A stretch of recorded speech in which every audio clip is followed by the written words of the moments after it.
The new All Occasion Tags 2 stamp set by Tammy Mayberry coordinates beautifully with the Spellbinders Grommet Tags die set. This set also coordinates with our exclusive All Occasion Tags 2 silhouette cut files. But even if you don't have dies or the silhouette electronic cutter, this set will still make beautiful framed greetings for any card project. First, I want to show you the different cut files and how they look layered together, but then I'm going to show you a simple card sketch with no die cutting required for your tag. First, I want to show you these little pieces. Now, I cut these out of our All Occasion Tags 2 silhouette cut file and the layer file, so you'll find both of those on our website. The first part is the inside pieces that you stamp on, and then the bigger part is the layer, and that will go on the outside. And you can see all of these different combinations that you can do with these cut files. You can use the red piece and layer it on white, and then you can stamp the frame from the All Occasion Tags 2 stamp set. You can stamp one of the frames in black, or you can emboss it in gold, or you can stamp tone on tone to give that frame a little bit of interest, and then pick up some of your single word stamps or your smaller stamp sets that have small greetings and stamp those in the middle.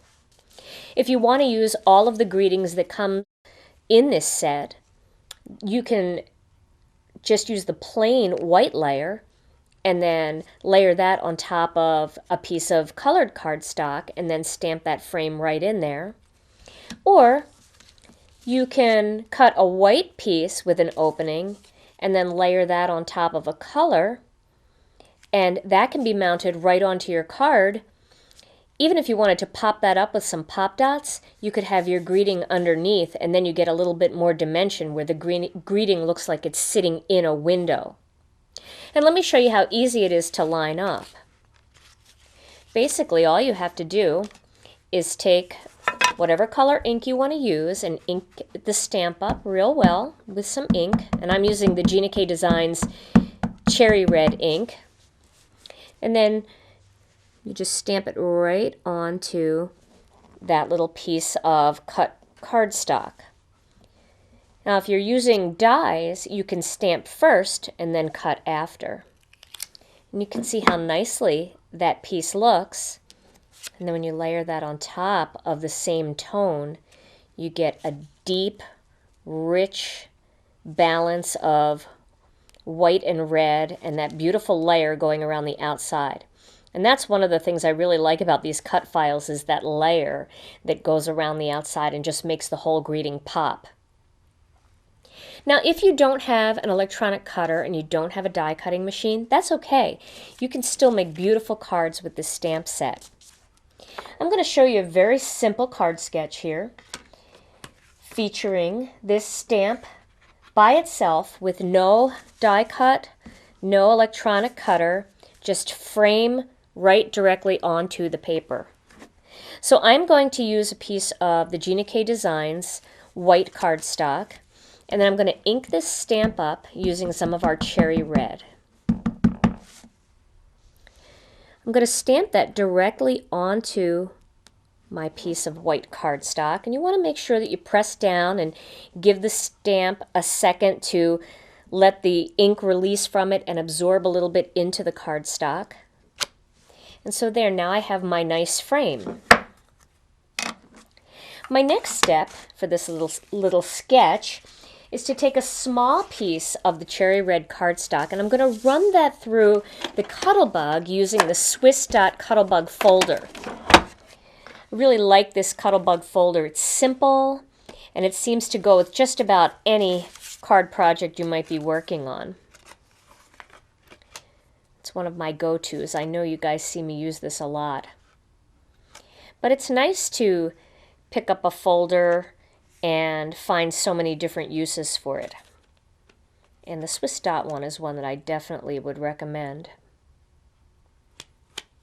It's classy and elegant, but it's also fun and playful. All right, so I'm going to have my A and B plate, and then my Cuttlebug folder, and then my second B plate on top. And I'm going to run that through.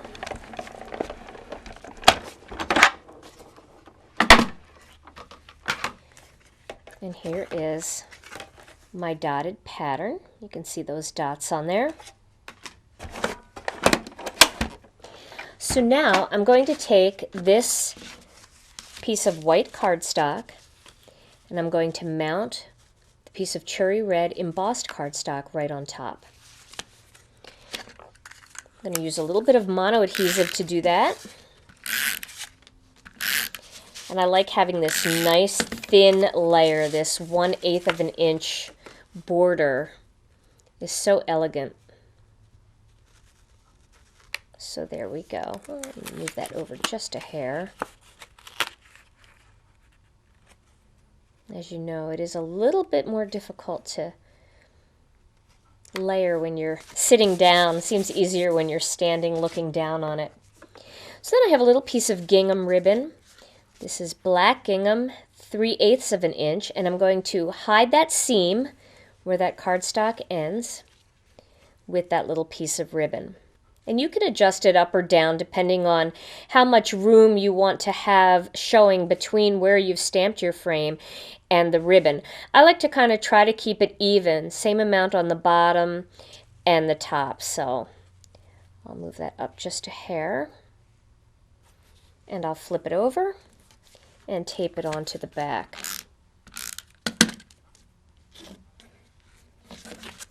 There we go.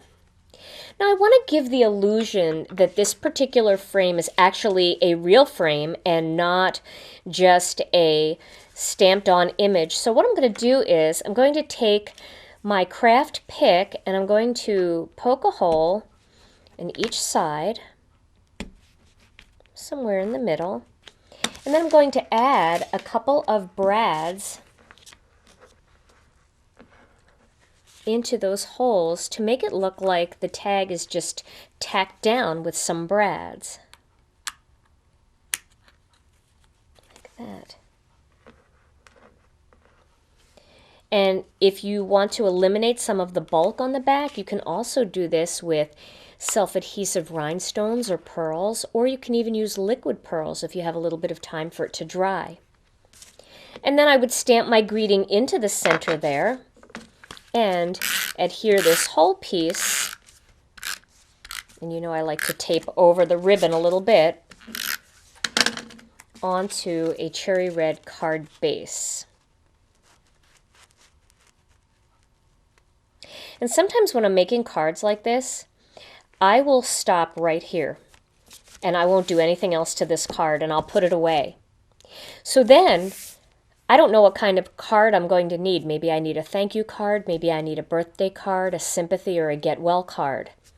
This allows me to have card panels ready to go, and then when I know what kind of card I need, I can grab a greeting, stamp it in the middle, and add whatever focal image would be appropriate for that kind of card. This is a great thing to do when you don't have so much mojo and you don't feel that creative. Pick a couple simple sketches and build up a collection of card bases that are ready to go. And then another time you can sit and make beautiful focal images and color them. And then when you need it, you can just put it all together and your card will be ready. Let me show you a finished card project that I made using this basic layout.